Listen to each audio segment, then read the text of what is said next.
tous et à toutes. Je vous présente aujourd'hui, par cette conférence de presse, les politiques de sécurité, de santé du gouvernement, ainsi que la politique de gestion administrative et fiscale.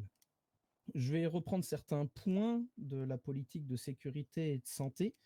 Vous aurez le détail de ces mêmes politiques rendues publiques dans les canaux officiels.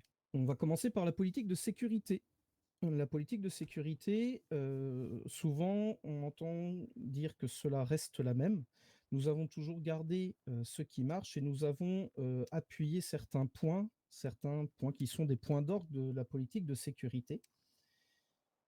Donc, par exemple, le premier point de cette politique de sécurité, c'est pas de tolérance envers les attaques d'institutions et d'entreprises. Cela fait suite un petit peu à tout le contexte sécuritaire qu'on a traversé depuis le début du mandat. Donc, il y a des applications précises. Par exemple, dans le cadre de cette non-tolérance, c'est tout acte criminel qui seront envers ces entreprises et ces institutions seront sanctionnés par une majoration en tant que circonstance aggravante. Donc ensuite, nous gardons tous les points, on va dire, dits classiques de la sécurité, de la lutte contre les trafics d'armes et de drogue, par exemple, de la coopération interservices. Et nous avons aussi une assiduité un petit peu particulière sur la conclusion donc, des dépôts de plainte.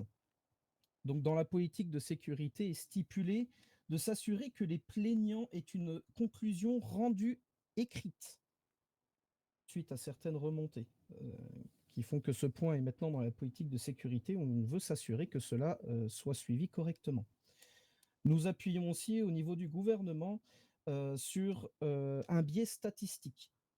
Le but, par le bureau du procureur, au gouvernement, nous allons récupérer des statistiques, donc avec le nombre de plaintes déposées mensuellement, par exemple, et aussi le nombre de délits par catégorie, ce qui nous permettra, en tant que politique, d'adapter non seulement tout l'arsenal des peines et amendes à la situation, et aussi éventuellement l'orientation de cette même politique de sécurité. Et après, dans les autres points dits classiques de politique de sécurité, par exemple des sécurisations précisées en cas de fusillade avec un process d'encadrement des forces de l'ordre pour la sécurité des médecins intervenants. Voilà. Voilà, en gros, la politique de sécurité. Ensuite, la politique de santé. Celle-ci n'a pas réellement changé. Nous avons donc reformulé certains points. C'est celle qui a subi le moins de modifications. Donc là-dessus,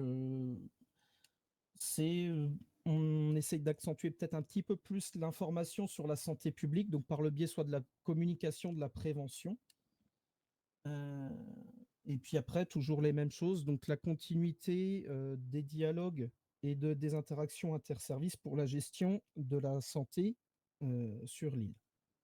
En appuyant également aussi un autre point que je peux préciser, donc une gestion équilibrée des ressources médicales avec par exemple un transfert de poches de sang ou de matériel si besoin pour les urgences. Ça, c'est du classique. Je tiens à préciser que dans le cadre du gouvernement également, pour la politique de sécurité, nous l'avons mis en place en consultation avec le bureau du procureur, donc qui ont un rôle forcément d'application dans le système au niveau judiciaire, et aussi des forces de l'ordre.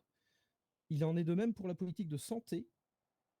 Cela faisait tout simplement suite de dire que le gouvernement impose une direction, une politique, mais le but, c'est pas d'imposer des choses irréalisables.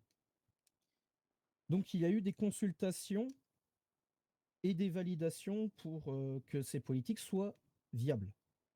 Ensuite, je vais vous parler d'une nouveauté qui n'en est théoriquement pas une, mais cela fait suite à la transparence de notre volonté politique de la gouverneure adjointe et de moi-même.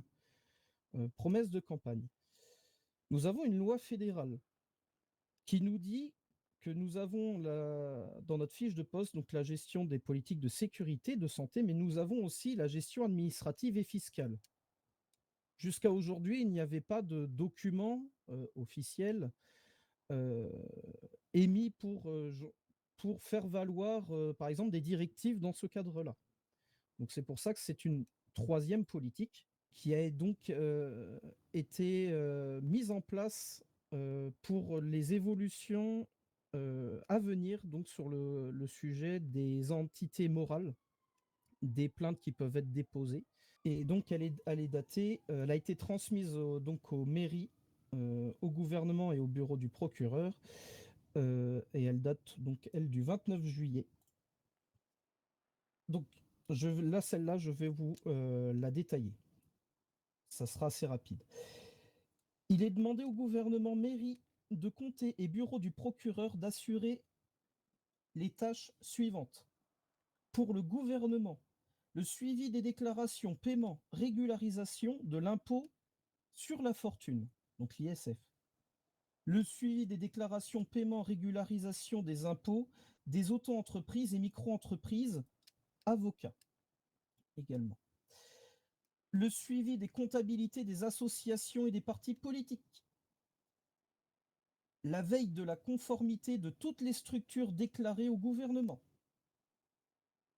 Et la publication hebdomadaire de la comptabilité à la population. Pour les mairies des comtés, le suivi déclaration, paiement et régularisation de la taxe d'habitation, ce qui est appelé communément la TH, en abréviation. Le suivi des déclarations, réservation et paiement des lieux liés aux événements de leur comté. La publication hebdomadaire de la comptabilité à la population. Et pour les administrations, donc le regroupement gouvernement, mairie, bureau du procureur, en point commun, nous avons le référencement des demandes de vacances extra-insulaires par le biais du formulaire unique.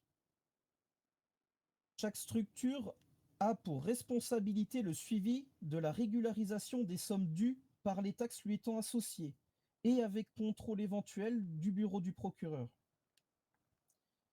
Et comme troisième point, nous avons l'amélioration de l'efficacité et de contrôle de la lutte contre la fraude fiscale, toujours en lien avec le bureau du procureur.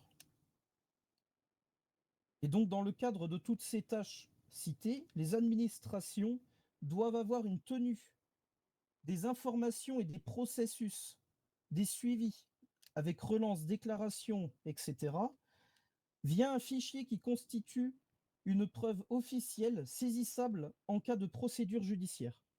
Donc ceci a été mis en place tout simplement pour l'évolution de tout ce qui est relatif à la loi, comme dit précédemment, donc la possibilité de demander une enquête à une structure.